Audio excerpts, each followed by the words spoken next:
एक बार फिर से उपस्थित हूं आप सबके सामने विश्लेषण जन्म कुंडली का इस कार्यक्रम के अंतर्गत। आज जो आपके सामने कुंडली लेकर के आया हूं, ये कुंडली आई है मेरे पास चरखी दादरी हरियाणा से। शुरू करते हैं आज का कार्यक्रम। कहीं नहीं जाना है, बिल्कुल बन के रहिएगा इत्मीनान से। और कुंडली विश्लेषण के कार्यक्रम को अगर आप बहुत ही गहराई से समझेंगे तो ये बताना बड़ा आसान और सरल हो जाता है कि किसी भी ग्रह की दशा महादशा कैसी जाएगी, कैसा वो ग्रह प्रतिफल करने वाला है। आइए विषय पे लेके आता हूँ। सबसे पहले बात करेंगे इनके जन्म के पंचांग से। कुछ प्रश्न जैसे विदेश में रहना कैसा रहेगा, व्यक्ति अपने नाम पे घर लेना चाहे तो ले सकता है कि नहीं, माता का स्वास्थ्य क्यों परेशान रहता है, मन अशांत क्यों है, मन में बहुत सारे प्रश्न क्यों बनते हैं, दाम्पत्य कैसा रहेगा, पत्नी क्या करने वाली होगी, इस तरीके के प्रश्न बनते हैं सामान्य व्यक्ति के दिमाग में।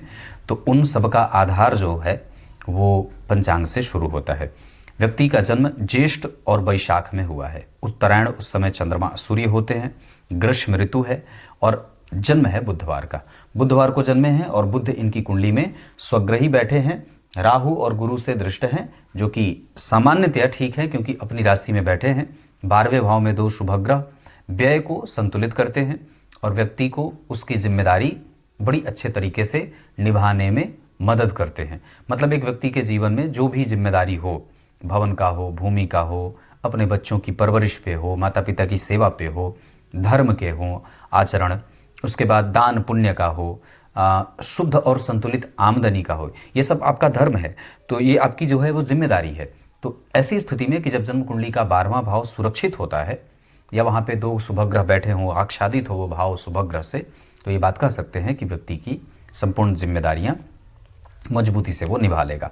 ग्रीष्म ऋतु में जन्मे होने से व्यक्ति क्रोध को नियंत्रित करने वाला होता है और जब तक अपने जन्मस्थान से दूर नहीं जाएगा तब तक उसको सफलता नहीं मिलेगी। बल्कि मैं तो ये बात ये भी कह देता हूँ कि जब तक व्यक्ति स्वयं का रोजगार नहीं करेगा तब तक वो सफल भी नहीं होगा। गुरु तुला राशि में राहु के साथ बैठे हैं, दशम स्थान के अधिपति दशम स्थान में अपने मित्र केतु के साथ बैठे हैं। गुरु यहाँ राहु के साथ तुला राशि में, जहाँ के अधिपति शुक्र 12वें मिथुन राशि के अधिपति बुध के साथ बैठे हैं। व्यापार के लिए वस्तुतः बुध और चंद्रमा को देखा जाता है और गुरु की राशि देखी जाती है। सप्तम भाव के अधिपति जो बनते हैं शनि, वो स्वग्रही हैं। ये व्यापार का होता है, ये साइड बिजनेस का होता है, ये व्यापार का होता है, ये साइड बिजनेस का होता है। तो व्यापार और दशम भाव दोनों ही भाव व्यापार के हैं। गुरु की दृष्टि दोनों ही भाव और दोनों भाव के अधिपतियों पे है। इस वजह से 1,00,000% ये बात गारंटी से कह सकता हूं कि जब तक आप अपना व्यापार नहीं करेंगे तब तक आप सफल नहीं होंगे, चाहे आप कुछ भी करते हो। ग्रीष्म ऋतु में जन्मे होने से व्यक्ति जब तक अपने जन्म स्थान से दूर जाकर के, थोड़े दूर 50, 60, 100 किलोमीटर के अंतर पे जाकर के अगर कोई कारोबार करे तो ज़्यादा सफल होगा। धन कमाने के लिए आपकी कुंडली के आधार पे आपको उत्तर दिशा की तरफ बढ़ना चाहिए, चरखी दादरी से उत्तर।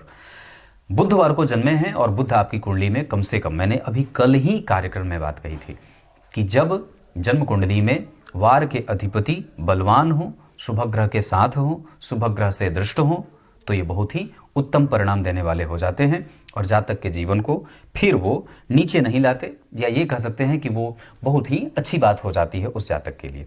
तो यहाँ तक तो बात समाप्त हुई। कृष्ण पक्ष के अष्टमी तिथि के चंद्रमा, यहाँ आपको वो प्राइवेट नौकरी या अर्ध सरकारी नौकरी करवाते हुए नजर आ रहे हैं, लेकिन कृष्ण पक्ष के अष्टमी तिथि के चंद्रमा शुभ ग्रह भी होते हैं। इस वजह से इसका एक फल कथन सामान्य रहेगा कि व्यक्ति का मन एवं मनुष्याणाम वाला जो सिद्धांत है, तो मन जो है वो व्यक्ति का केंद्रित है ना। गीता जी के दूसरे अध्याय पे समस्त जो श्लोक हैं वो मन पे ही केंद्रित हैं, मन के ही बारे में, वहाँ पे मन और इंद्रियों के ही बारे में भगवान ने बात की है।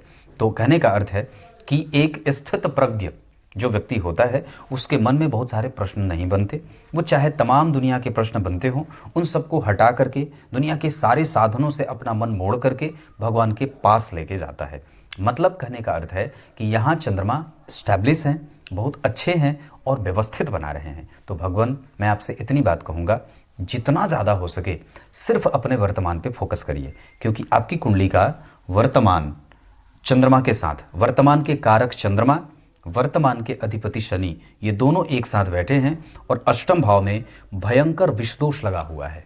इसका अर्थ होगा कि दाम्पत्य और ससुराल से धन एक तरफ कमजोर मिल रहा है, पत्नी की वाणी कठोर और कलुषित होगी।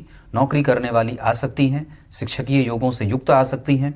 लेकिन शनि और चंद्रमा का जो ये विष दोष है, और यहाँ से बैठ करके इनकी जो विष दोष की दृष्टि द्वितीय भाव पे जाएगी, ऐसी अवस्था में राहु भी जन्म कुंडली के सप्तमेश और सप्तम भाव या सप्तम भाव के अधिपति या अष्टम भाव या चंद्रमा आदि ग्रहों पे देख रहे हैं। शुक्र और बुध के ऊपर राहु की दृष्टि है, चंद्रमा और शनि के ऊपर दृष्टि है, मंगल के ऊपर राहु की दृष्टि है। ऐसी अवस्था में वो आपके चिरंतन प्रभावों को, मानसिक सुख को, घर परिवार के सुख शांति को, कारोबार व्यापार, आपके व्यय, आपके पत्नी के कारण व्यय, आपके मन बुद्धि चित्त को अस्थिर करने की पूरी कोशिश करेंगे। ये बात बहुत ही सामान्यतया मैं आपको बता दूं कि वहाँ राहु ज़्यादा बलवान होते दिख रहे हैं। वैसे एक बात और बता दूं कि गुरु वहाँ शत्रु की राशि में बैठे हैं और राहु वहाँ मित्र की राशि में बैठे हैं। और गुरु जो हैं वो वक्री भी हैं 12 अंश के, राहु 29 अंश के, उनसे अंश में ज़्यादा बलवान हो रहे हैं। कई सिद्धांत तो ये कहेगा कि राहु वहाँ गुरु की तरह परिणाम कर रहे हैं, पर डिग्री के आधार पर यह सिद्धांत कहेगा कि नहीं, गुरु राहु को अपने तरीके का परिणाम देने को विवश कर रहे हैं। शास्त्र कहता है इस भाव के स्वामी जहां राहु बैठे हैं उस पे राहु की दृष्टि है, और इस भाव के ऊपर मंगल की दृष्टि, जो गुरु के मित्र होते हैं। पर ये राशि मंगल को भी सूट नहीं करती है, इस वजह से यहाँ पे गुरु अकेले बैठे हैं और दरअसल जन्म कुंडली में राहु के प्रभाव में आ रहे हैं। इस कारण से हमारे मन मस्तिष्क को बहुत ही ज़्यादा एकाग्रता बना करके रखने की आवश्यकता होगी। क्यों ऐसा हो सकता है? क्योंकि यहाँ पहले ही विष दोष लगा हुआ है। ये बहुत ही क्रिटिकल कंडीशन का विष योग लगा हुआ है। ये बहुत ही कमज़ोर होता है, जो व्यक्ति के मन को, मस्तिष्क को, बुद्धि को, एकाग्रता को बहुत ही ज़्यादा भंग करने की पूरी कोशिश करता है, और लगभग वो उसमें सफल भी हो जाता है। ऐसी अवस्था में व्यक्ति की वाणी, व्यक्ति का स्वभाव, व्यक्ति का घर परिवार से सुख, व्यक्ति की माता, व्यक्ति का जो चीज़ें, जितने भी पड़ोसियों के से संबंध होते हैं, ये सब कमज़ोर होते हैं, ये कमज़ोरी की तरफ जाते हैं। इन्होंने प्रश्न पूछा भी है कि मेरी माता जन्म से ही, जब से मेरा जन्म हुआ है तब से बीमार रहती हैं। तो उसका कारण यहाँ राहु, और इस भाव के अधिपति 12 में, इस भाव का कारक अष्टम भाव में, और एक तो शनि की 7.5, क्योंकि कुंभ राशि पे 7.5 है, और चंद्रमा अष्टम में राहु से प्रभावित।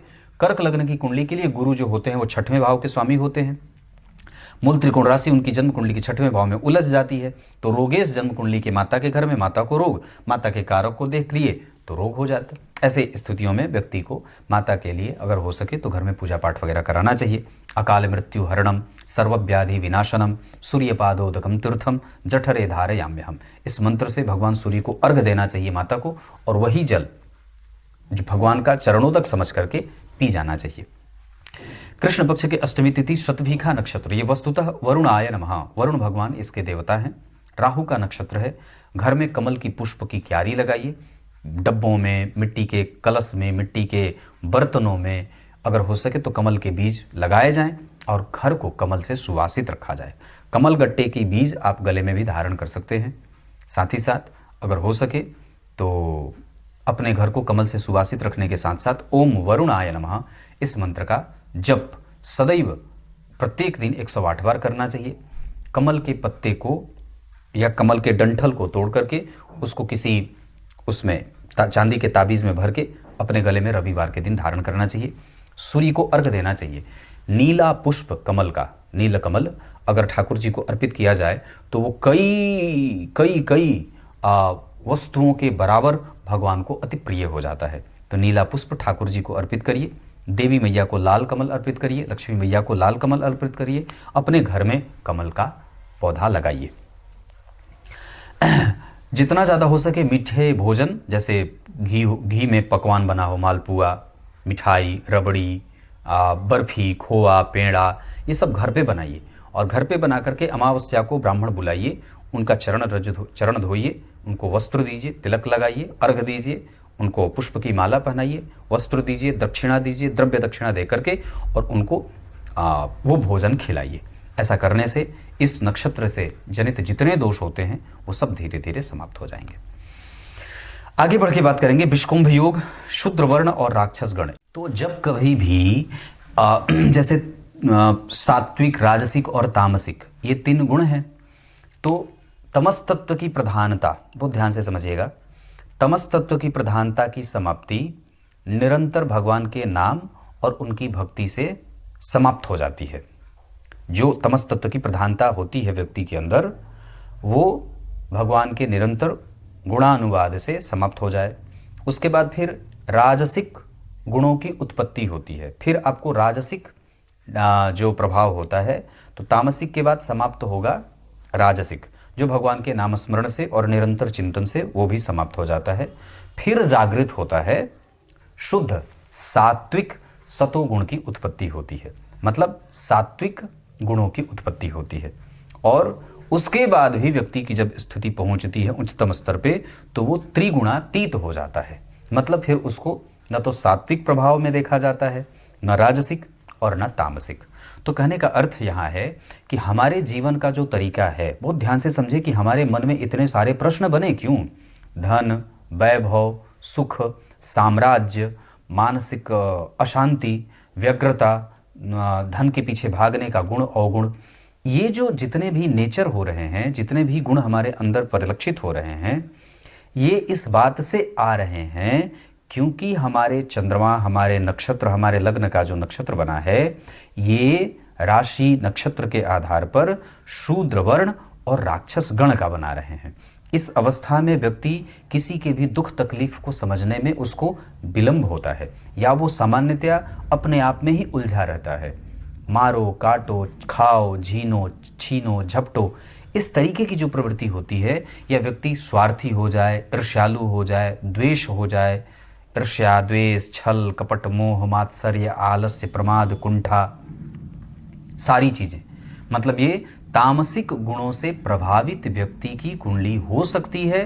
उसके कारण व्यक्ति दिमाग में बहुत सारे जो है वो उधेड़ बुन में और मानसिक अशांति के दौर से गुजर रहा है।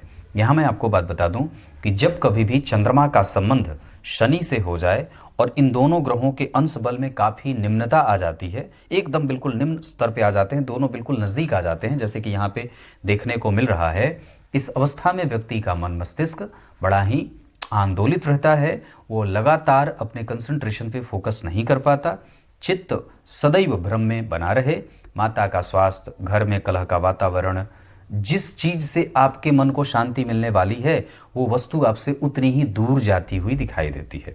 लगातार एक जगह पे नौकरी ना करने की प्रवृत्ति, एक जगह पे टिक करके काम नहीं करने का जो दोष पैदा होता है, वो इसी चंद्रमा के कारण है।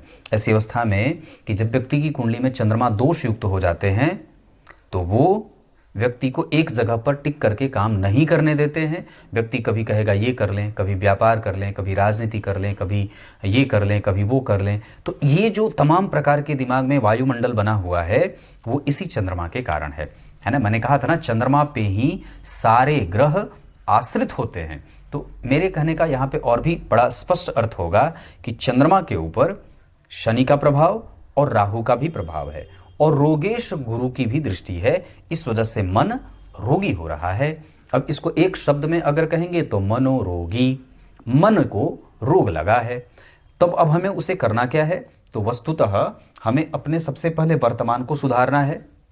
और यहाँ जो मन भाव है, चौथा भाव मन का होता है, हृदय का होता है। यहाँ पे गुरु और राहु के कारण हमें बेसिकली अपने आप को धर्म से, आध्यात्म से, ग्रंथों से, गुरुओं से, माता पिता की सेवा से, तीर्थ से, गाय की सेवा से, मंत्र के जप से अपने आप को जोड़ना है। क्योंकि पंचम भाव के स्वामी दशम स्थान में दिग्बली हैं, गुरु से दृष्ट हैं।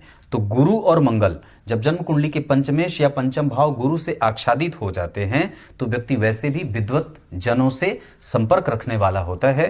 पूर्व काल में भी व्यक्ति ने बड़े अच्छे, पूर्व जन्म में भी बड़े अच्छे कृत्य किए थे, अपने कर्तव्यों का पालन करने वाला था। क्योंकि पंचमेश मंगल हैं, दिग्बली हैं, गुरु से दृष्ट हैं, तो व्यक्ति को पूर्व काल में भी जो उसकी जिम्मेदारी थी उसने निभाई थी, और बहुत अच्छे तरीके से उन्होंने या जातक ने मंत्र के जप में अपनी श्रद्धा भक्ति लगाई थी।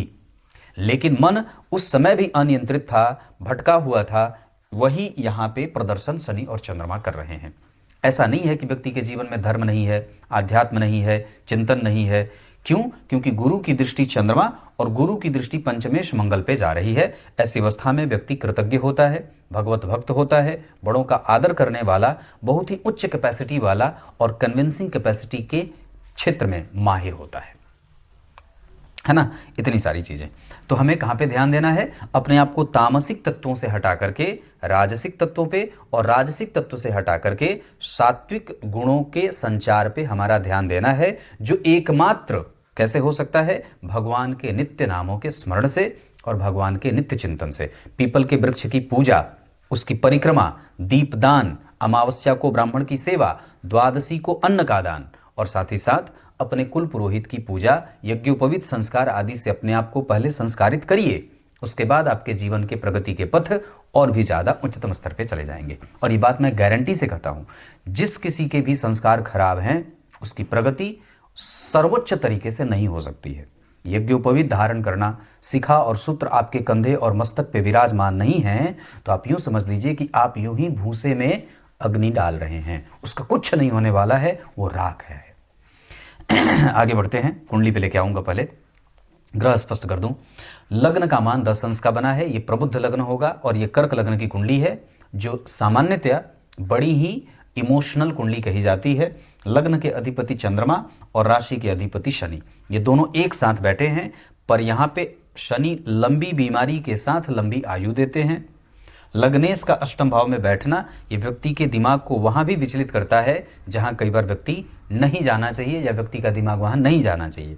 लग्नेश के ऊपर गुरु और राहु का प्रभाव व्यक्ति के मन को, बुद्धि को, चित्त को, स्वास्थ्य को, आयु को, ये सब, या माहौल को, वर्तमान को, ये सब को प्रभावित करने वाले बन रहे हैं। लेकिन व्यक्ति की मुखाकृति बड़ी ही सुंदर और दैदिप्यमान है। उसमें कभी कभी चेहरे पे दाग, कटपट के निशान, माथे पे कट के निशान, ललाट पे कटे के निशान, ये भी देखने को मिल जाते हैं। एक और भी अच्छी बात है कि लग्न के ऊपर पंचमेश मंगल की दृष्टि है, जो व्यक्ति को साहसी, ज्ञानी, तिकड़मी, राजनीति में रुचि रखने वाला और राजनेताओं से लाभ प्राप्त करने वाला। जब कभी भी शनि में चंद्रमा का अंतर आए, जो 2025 के नवंबर से आने वाला है, 2025 के नवंबर से आने वाला है, तब व्यक्ति को राजा से, सरकारी नौकरी से, सरकार से, पिता से, माता से, इन सभी लोगों से सुख, राजनीति का सुख व्यक्ति को प्राप्त होता है।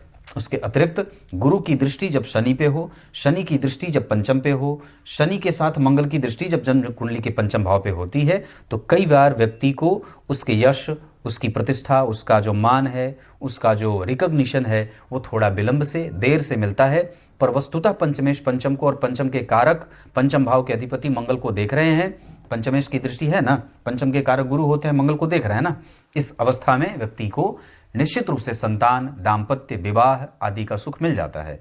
लेकिन वहां पे कठोरता भी देखने को मिलती है, वहां पे रगड़ भी होती है, क्योंकि गुरु राहु के साथ है और जन्म कुंडली में शनि चंद्रमा के साथ है। लग्न पे पुष्य नक्षत्र का प्रभाव है, इस वजह से ये बलवान नक्षत्र है। चौथे भाव में गुरु और राहु बैठे हैं, वहां राहु ज्यादा बलवान दिखाई दे रहे हैं क्योंकि गुरु शत्रु की राशि में जा रहे हैं। और चतुर्थ स्थान के राहु वैसे भी बड़े अच्छे और बलवान होते हैं। छठवें भाव के स्वामी होकर के चतुर्थ में बैठे हैं, ये व्यक्ति को राजनीति में दिलचस्पी देते हैं। दशम स्थान में मंगल, राजनीति का काम करने वाला, राजनीति से जोड़ करके काम करने वाला, बड़े लोगों से, समाज का जो उच्चतम वर्ग है, विधायक है, नगर पालिका का अध्यक्ष है, चेयरमैन है, वार्ड, पता नहीं वो बड़े बड़े जो पद होते हैं, वो उन लोगों से भी फायदा और उनसे जुड़ करके व्यक्ति को लाभ में देखा जा रहा है। द्वितीय भाव के अधिपति सूर्य बने हैं, वो जा करके एकादशवें भाव में बैठे हैं। इस वजह से यहाँ पे ये बात दिखाई दे रही है कि व्यक्ति की समस्त इच्छा और आकांक्षाओं की पूर्ति धन के माध्यम से होती रहेगी। एकादशवें भाव में सूर्य का बैठना अति विशिष्ट कारक होता है। एकादशवें भाव में भूमि तत्व की राशि बनी है, जहाँ के स्वामी धन दे रहे हैं, और धन भाव के स्वामी अग्नि तत्व के ग्रह होते हैं। सूर्य भूमि तत्व में बैठे हैं, तत्व के मेल के नहीं होने के कारण कई बार यहाँ पे गड़बड़ी हो रही है, जिसके कारण उसके परिणाम थोड़े घर्षण के साथ, थोड़े विलंब के साथ देखने को मिल सकते हैं। उसका एक और कारण होगा कि धन भाव के स्वामी जहां बैठे हैं, उसके ठीक पीछे मंगल और केतु बैठे हैं, जो भाव को थोड़ा बहुत सुख में विच्छिन्न कर रहे हैं, थोड़े बहुत कमजोरी दे रहे हैं। गुरु स्वाति नक्षत्र में राहु के साथ और राहु विशाखा नक्षत्र में, गुरु और राहु का नक्षत्र परिवर्तन, ये व्यक्ति को एक बार में ही सब कुछ पा लेने की कोशिश करने वाला और सदैव मन से अपने आप को मलिन, दुखी रखने वाला बना देते हैं। तो मैं बात कर रहा था कि राहु और गुरु, वहां गुरु वक्री हैं, मंगल जैसे पापक ग्रह के प्रभाव में है, पर उनका वो मित्र है।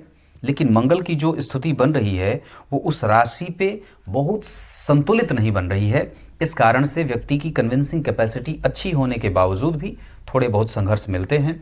जैसे कि मैंने पूर्व में कहा मंगल शनि आदि ग्रह की दृष्टि जब जन्म कुंडली के पंचम या पंचमेश पे, राहु केतु का प्रभाव पंचम भाव के अधिपति मंगल पे है, दृष्टि दे रहे हैं, इस वजह से कई बार व्यक्ति को प्रेम में बाधाएं उपस्थित होती हैं, या जो प्रेम माता पिता से, जो सुख माता पिता से धन के मामले में हो, स्वास्थ्य के मामले में हो, घर परिवार के मामले में हो, कुटुंब के मामले में हो, या यश प्रतिष्ठा के मामले में हो, जो मिलना चाहिए बड़ी सरलता से, आसानी से, वो घर्षण में चला जाता है, क्योंकि पंचम भाव पे शनि मंगल राहु केतु दोनों।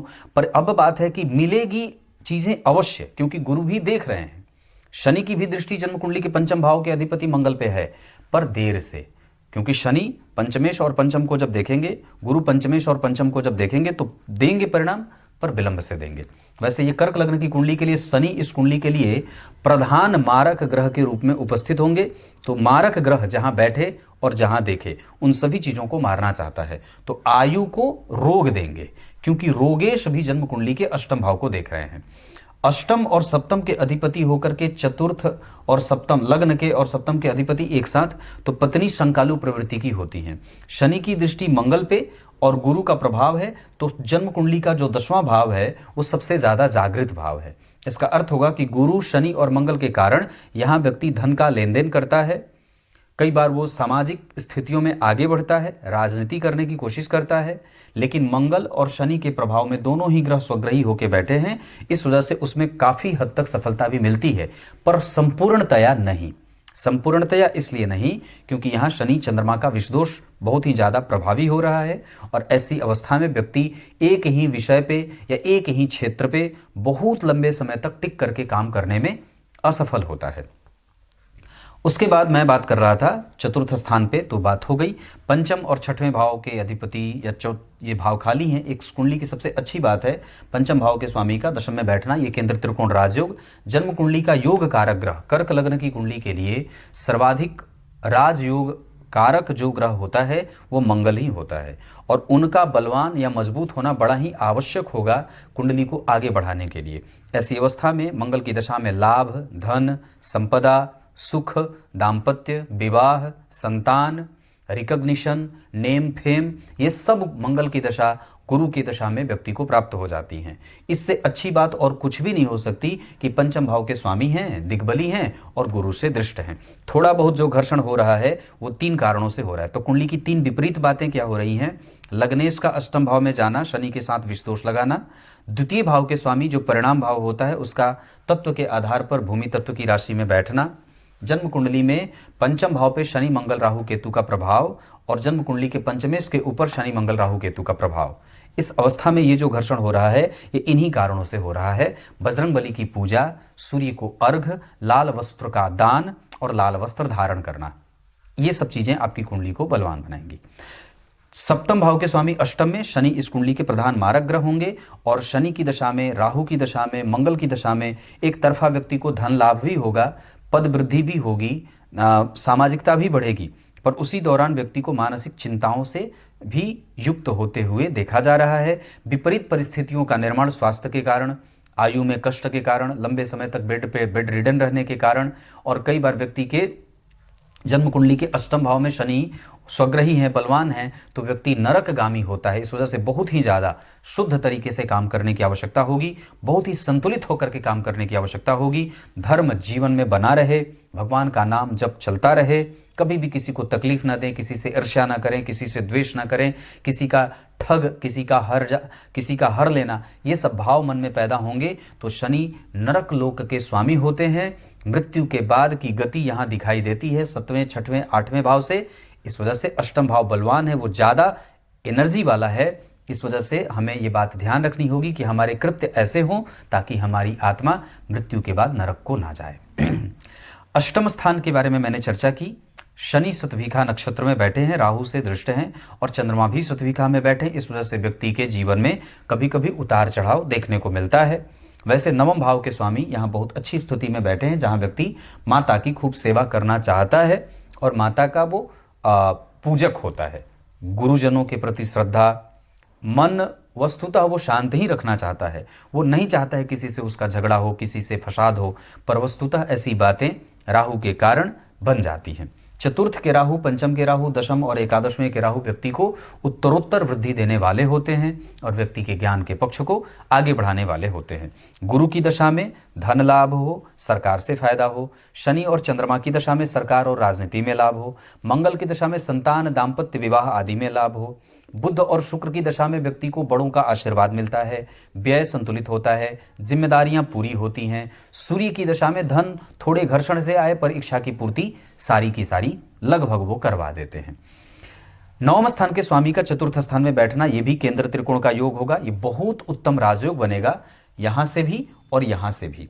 पर नवम भाव के स्वामी के ठीक पीछे या नवम भाव के पीछे जब शनि और चंद्रमा बैठेंगे तो नवम भाव को कमजोर भी करेंगे, क्योंकि इनके ठीक पीछे शनि और इनके ठीक आगे मंगल केतु। इसका अर्थ होगा कि भाग्य भाव को कहीं ना कहीं पापकर्त्री भी लगेगा। हालांकि वहां पे कोई भी ग्रह वक्री नहीं है, इस वजह से संपूर्ण पापकर्त्री नहीं लगेगा। तो ये बात आपको इत्मीनान से मैं कह दूं कि अगर आपको कोई कहे कि नवम भाव को पापकर्त्री लगा है तो उसकी बात 75 से 80% सही नहीं है।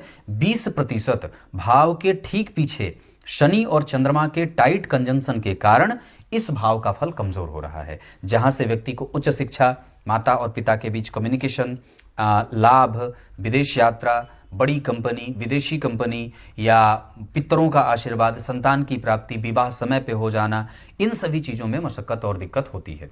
तो कहने का अर्थ है नवम भाव जो होता है वो मांगलिक कृत्य करवाता है। नवम भाव जो करता है वो पति और पत्नी को कम्युनिकेट कराता है। और जब ये भाव या इस भाव के ठीक पीछे शनि, चंद्रमा, मंगल, राहु, केतु आदि का जब प्रभाव पड़ जाएगा तो कहीं ना कहीं वो भाव प्रभावित हो रहा है। तो इसी के कारण विवाह में विलंब होता है। दूसरा, द्वितीय भाव के स्वामी भी विवाह कराने के लिए जिम्मेदार होते हैं। वो भूमि तत्व की राशि में बैठ करके विवाह होगा अवश्य। 2025 के मई जून से गुरु का गोचर जब राशि से पंचम जाए या जब चंद्रमा की दशा चल जाए तब व्यक्ति के विवाह के योग बनेंगे, लेकिन विलंब से होता है। कई बार आपको थोड़ा समझौता भी करना पड़ता है, इस तरीके की चीज़ें। तो आपको सबसे पहले अपने बैकग्राउंड पे ध्यान देने की आवश्यकता है। अपने आप को बलवान बनाइए और हर वो काम आप कर सकते हैं जो आपके दिमाग में है। आपका कम्युनिकेशन अच्छा है, आपकी कुंडली के केंद्र में गुरु बैठे हैं, आपकी कुंडली का दशम स्थान बहुत सुरक्षित है, आपकी कुंडली की आयु बड़ी अच्छी है, आपकी कुंडली का एकादशवां भाव बड़ा बढ़िया बना हुआ है। इस वजह से मैं ये बात कर, आपका व्यय बड़ा संतुलित है और सुरक्षित है। तो कहने का अर्थ है कि कुंडली कमज़ोर नहीं है। जो 2-3 बातें मैंने कमज़ोर बताई हैं हम उसी पे ज़्यादा फोकस करेंगे तो हमारी कुंडली को वापस वो बल प्राप्त हो जाएगा जो हमारे जीवन को कमज़ोर कर रहे हैं, है ना। दशम स्थान की स्थिति बहुत अच्छी बनी है, वहां पे कोई ऐसे घबराने वाली बात नहीं है। एकादशवें भाव की स्थिति भी जन्म कुंडली में व्यक्ति को विदेशों से, विदेशी कंपनी से, हालांकि बहुत ज़्यादा दूर जाने की कोई आवश्यकता आपको नहीं है क्योंकि शुक्र 12वें हैं पर गुरु भी चतुर्थ भाव में बैठे हैं, राहु और मंगल का प्रभाव आ रहा है। तो बहुत ज़्यादा नहीं, मध्यम दूरी पर जाकर के आप अपना कारोबार कर सकते हैं, ऐसी स्थिति बन रही है। ससुराल वगैरह अगर पूरब उत्तर दिशा से बन जाए तो बहुत अच्छा है। मैत्री वृश्चिक, मीन और वृष वालों से करेंगे तो ज़्यादा अच्छा रहेगा। शत्रुता तुला, कुंभ और मिथुन वालों से ना करें तो ज़्यादा अच्छा है। इसके अतिरिक्त विवाह अगर करना हो तो आपकी कुंडली के आधार पे सिंह राशि की जातिका से, इसके अतिरिक्त तुला राशि तुला लग्न की जातिकाओं से और धनु राशि धनु लग्न की जातिकाओं से भी विवाह किया जा सकता है। इतनी सारी चीज़ें। 12वें भाव में 2 शुभ ग्रह, ये व्यक्ति को मोक्ष की गति की तरफ या व्यक्ति का धर्म, व्यक्ति का जो दिमाग है वो मोक्ष की तरफ जाता है, धर्म की तरफ जाता है। अभिरुचि पैदा होती है कि मैं धर्म करूं, दान करूं, पूजा करूं, पाठ करूं। धर्म भाव के स्वामी मोक्ष भाव में, अर्थ भाव के स्वामी काम भाव में। धर्म, अर्थ, काम, मोक्ष गुरु राहु बैठे हैं। इस वजह से मेरा सारा ध्यान सबसे ज़्यादा आपके मानसिक शांति, अच्छी निद्रा, प्राणायाम, मन को शांत रखिए, माता की खूब सेवा करिए, चांदी का दान करिए।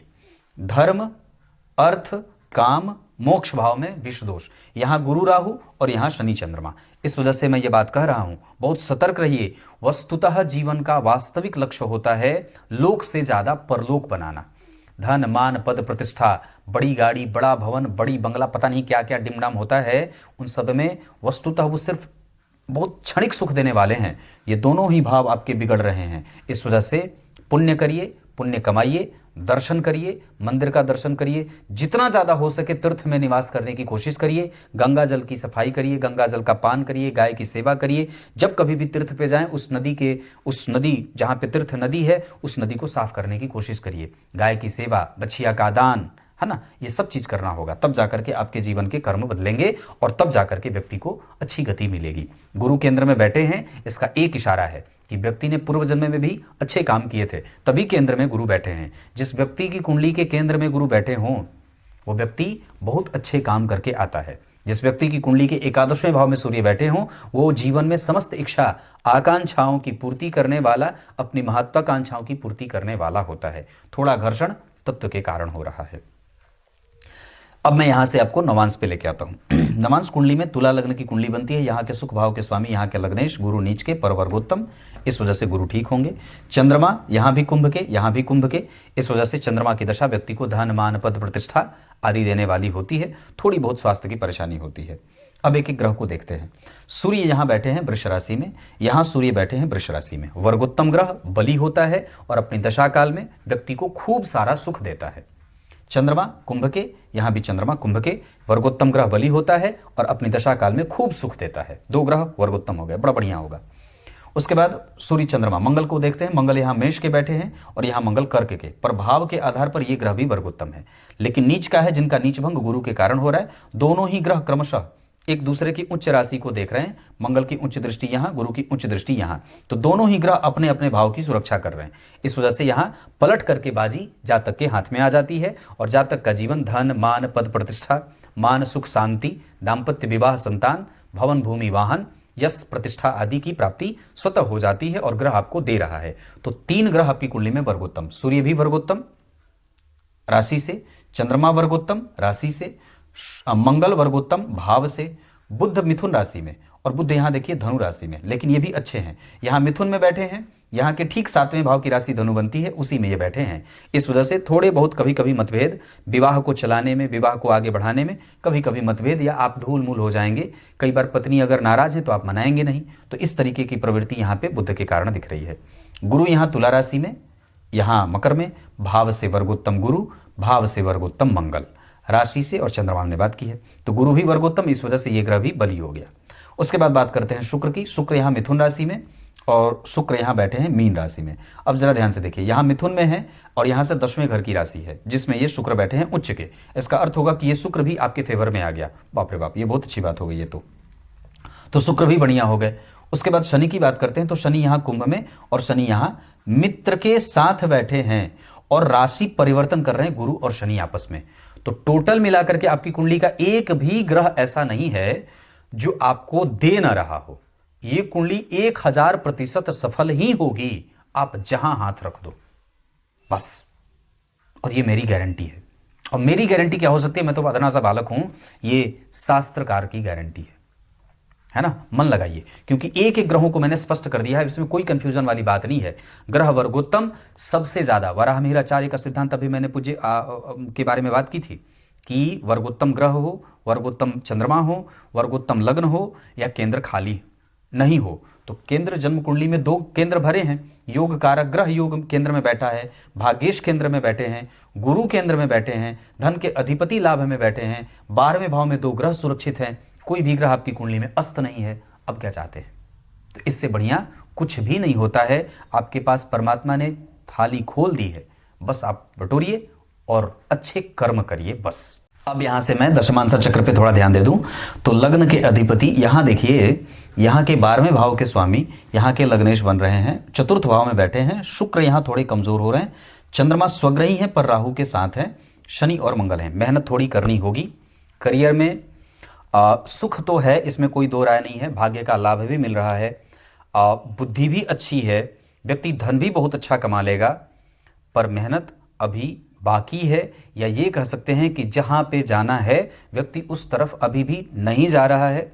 इस कुंडली में पढ़ाने का योग, बैठ करके काम करने का योग, राजनीति के सहयोग से इस तरीके का काम, इसके साथ साथ बिल्डिंग कंस्ट्रक्शन का काम, हैवी मोटर पार्ट्स जो होते हैं व्हीकल्स के, इसके साथ साथ अगर बात बन पड़े तो व्यापार की तरफ आपको ज़्यादा जाना चाहिए। और इसमें कोई शक नहीं है कि आप व्यापार में ही सफल होंगे, चाहे जो कुछ भी करें। आगे बढ़कर के आपको मैं एक बात बता दूं, तो आप विदेशी इंपोर्ट एक्सपोर्ट का काम भी अगर करना चाहते हैं, भारत का सामान बाहर भेजना, बाहर का सामान भारत लाना, ये काम भी आपकी कुंडली के लिए बहुत अच्छा है। घर से दूर कहीं जाने की कोई आवश्यकता नहीं है। जब आपकी कुंडली के लग्नेश, स्वग्रही या अष्टम भाव में बैठे हैं तो ये कई बार विदेश की तरफ लेके जाते हैं।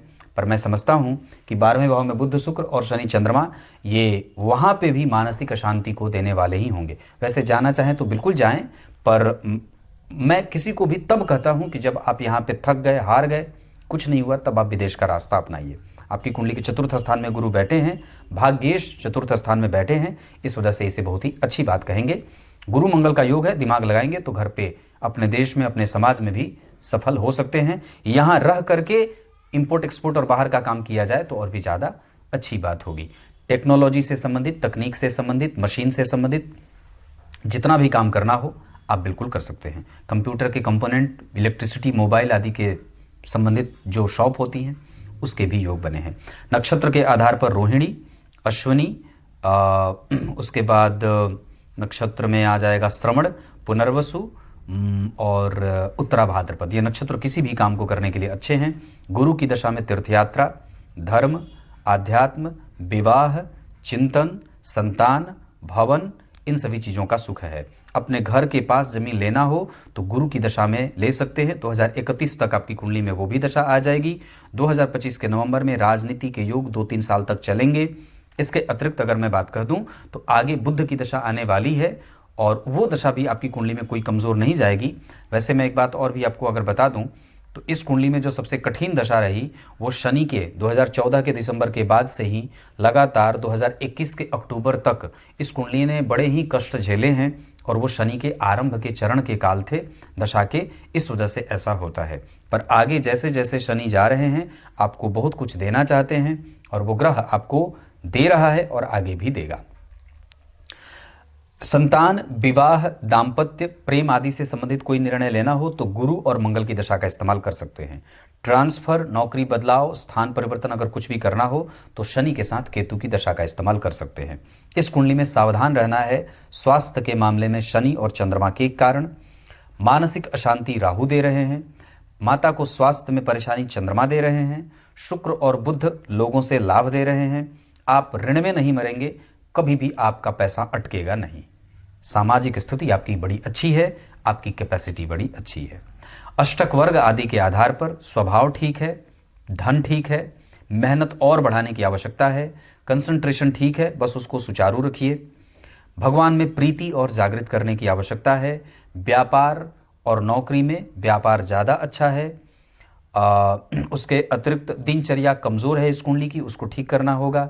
कंसंट्रेशन ठीक है पर और भी ज्ञान की आवश्यकता है, और भी किताबों की आवश्यकता है, पढ़ने की आवश्यकता है। धर्म, माता का सुख, माता पिता का सेवा का भाव, ये सब इस कुंडली में बहुत अच्छा है। कुंडली बहुत अच्छा प्राप्त भी कर जाएगी और ये कुंडली अगर ऋण ले लेगी तो चुकाने में दिक्कत होगी। इस वजह से ऋण हालांकि चुक जाएगा, ऋण में नहीं मरेंगे, पर फिर भी ऋण चुकाने में आपको दिक्कत होगी। कोर्ट केस कचहरी का मामला अगर हो जाएगा तो फिर आपको परेशानी में लेके जा सकता है। इस वजह से विवाह जब कभी भी हो तो आगे अगले वर्ष में मई जून के बाद विवाह का योग बन रहा है। क्लियर है? तब तक के लिए बहुत बहुत नमस्कार।